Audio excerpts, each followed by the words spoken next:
बाबा, आज गुरुपौर्णिमा आहे.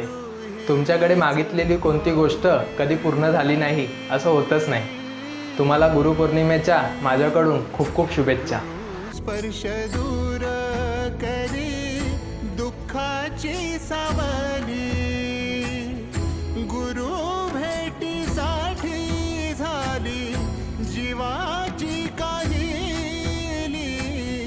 भक्त तुझा गुरुदेवा पुरता अटला, भेटला विठ्ठल माझा, भेटला विठ्ठल. गुरु एक माझ्यासाठी झटणारे व माझे सर्व इच्छा आकांक्षा पूर्ण करणारे माझ्या प्रिय आई वडिलांना गुरुपौर्णिमेच्या खूप खूप शुभेच्छा.